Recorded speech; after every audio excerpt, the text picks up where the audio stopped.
అన్ని దానాల్లోకి అన్నదానం గొప్పది అని అంటారు. ఎందుకంటే ఆకలి కులమత భేదాలు ఉండవు, ధనిక పేదల తేడాలు ఉండవు.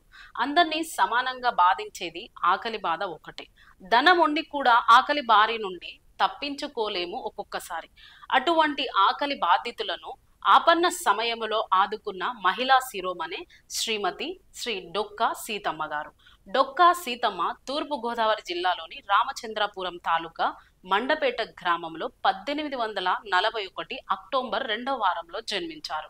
ఈమె తండ్రి అనుపిండి భవానీ శంకరం, తల్లి నరసమ్మ. సీతమ్మ తండ్రి శంకరం గారిని గ్రామస్తులు బువ్వన్న అనే పేరుతో పిలుస్తుండేవారు. దానికి కారణం ఏంటంటే ఆయన అడిగిన వారందరికీ బువ్వ అంటే అన్నం పెట్టడమే. అటువంటి తండ్రికి కూతురిగా జన్మించిన సీతమ్మ అన్నార్తుల ఆకలిని తీర్చిన మహా ఇల్లాలు. విద్యా విన్యాసాలు లేని సాధారణ గృహిణి ఆమె. బాల్యంలో సీతమ్మ గారికి తల్లిదండ్రులు కథలు, పాటలు, పద్యాలు అన్నింటినీ నేర్పించారు. ఆ రోజుల్లో స్త్రీలు విద్య నేర్చుకునే అవకాశాలు సరిగ్గా లేకపోవడంతో ప్రాచీన సంప్రదాయాలకు తలవంచి పెద్దబాల శిక్ష వంటి గ్రంథాన్ని కూడా పూర్తి అధ్యయనం చెయ్యకుండానే పెళ్లికి సిద్ధపడాల్సి వచ్చింది. సీతమ్మ గారి బాల్యంలోనే ఆమె తల్లి నరసమ్మ మరణిస్తే ఇంటిని చక్కదిద్దే భారం సీతమ్మ మీద పడింది. దానిని ఒక పవిత్రమైన బాధ్యతగా సీతమ్మ స్వీకరించింది. ఆంధ్రప్రదేశ్ గోదావరి పరివాహక ప్రాంతంలోని కొన్ని గ్రామాలను లంకా గ్రామాలని అంటారు. అటువంటి ఒక లంకా గ్రామము లంకా గన్నవరం. ఆ గ్రామంలో పెద్ద ధనవంతుడు డొక్కా జోగన్న. ఆయన ధనవంతుడే కాకుండా పెద్ద రైతు కూడా. వీటన్నింటినీ మించి మంచి వేద పండితుడు. ఒక రోజున పండిత సభకు వెళ్లి వస్తుండగా మండపేట వచ్చేసరికి మధ్యాహ్న భోజనం సమయం అయింది. వారు మంచి ఆకలితో ఉన్నారు. సమయానికి వారికి సీతమ్మ గారి తండ్రి భవానీ శంకరం గుర్తుకొచ్చారు. వెంటనే దగ్గరలో ఉన్న భవానీ శంకరం గారి ఇంటికి వెళ్లి ఆ పూట వారి ఆతిథ్యాన్ని స్వీకరించారు. జోగన్నకి అతిథి మర్యాదను చేయడంలో సీతమ్మ చూపించిన ఆదరాభిమానాలు ఆయన సంతృప్తి చెందాడు, పరమానందభరితుడయ్యాడు. యవనంలో ఉన్న సీతమ్మ చూపించిన గౌరవ మర్యాదలు, ఆమె వినయ విధేయతలు నచ్చి జోగన్నకి ఆమెను వివాహం చేసుకోవాలనే భావన కలిగింది. ఆయనకు జ్యోతిష శాస్త్రంలో కూడా ప్రవేశం ఉంది. ఇద్దరి జాతకాలు సరిపోయినట్లుగా ఆయన తృప్తి చెందారు.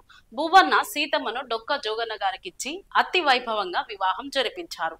సీతమ్మ అత్తవారింట్లో అడుగు పెట్టగానే ఆమె ఇంటి పేరు డొక్కాగా మారింది. ఆమెలో సహజంగా ఉన్న ఉదార గుణం, దాతృత్వం రోజు రోజుకు పెరగసాగాయి. జోగన్న సీతమ్మ దాంపత్యం అన్యోన్యమైనది. ఆ పుణ్య దంపతులను చూసి చుట్టుపక్కల గ్రామస్తుల వారందరూ గొప్పగా చెప్పుకునేవారు. ఆప్యాయత ఆదరణలకు నిలయంగా వారి ఇంటిని గురించి ఆ చుట్టుపక్కల గ్రామస్తులందరూ ఆ రోజుల్లో గొప్పగా చెప్పుకునేవారు. లంకా గ్రామాలకు చేరుకోవాలంటే నేటికి కూడా పడవ ముఖ్యమైన ప్రయాణ సాధనం. జోగన్న గ్రామమైన లంకా గన్నవరం త్రోవలో ఉండడంతో చాలా మంది ప్రయాణికులు వారి ఇంటనే భోజనాలు చేసేవారు. ఏ వేళ అతిథులు వచ్చినా వారికి అన్నపానాదులు లేవని చెప్పకుండా వారికి సకల మర్యాదలు చేయడంలో ఒక పవిత్ర కార్యంగా ఆ దంపతులు స్వీకరించారు. ఆ చిరకాలంలోనే ఉభయ గోదావరి జిల్లాలలో అపర అన్నపూర్ణగా సీతమ్మ పేరు పొందారు.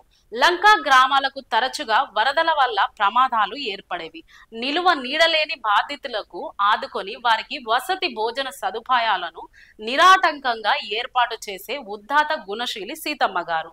మగవాడు సంపాదించి ఎంత తెచ్చినా ఔదార్యం లేని స్త్రీ ఉంటే ఆ సంపదనకు అర్థం పరమార్థం రెండూ ఉండవు. అన్నదానము చేసి మానవతకు అర్థం చెప్పిన మహిళా శిరోమణి సీతమ్మ గారు. అలా అచిరకాలంలోనే ఆమె ఖ్యాతి భారతదేశమంతా వ్యాపించడమే కాకుండా ఆంధ్రదేశపు కీర్తిని ఇంగ్లాండ్ వరకు వ్యాపింపజేసిన మహా ఇల్లాలు సీతమ్మ. అన్నం పెట్టేటప్పుడు ఆమె చూపే మాతృప్రేమ మరువరానిది. జీవితం అంతా మాతృప్రేమను పంచిన మహనీయురాలు ఈమె. డొక్కా సీతమ్మ తన సొంత వనరులతో నిధులతో నిత్యాన్నదానాన్ని చేసి అన్నార్తుల ఆకలిని తొలగించారు. అందుకే ఇప్పుడు మన ఆంధ్రప్రదేశ్ రాష్ట్రంలో మధ్యాహ్న భోజనానికి ఆమె పేరు పెట్టడం జరిగింది.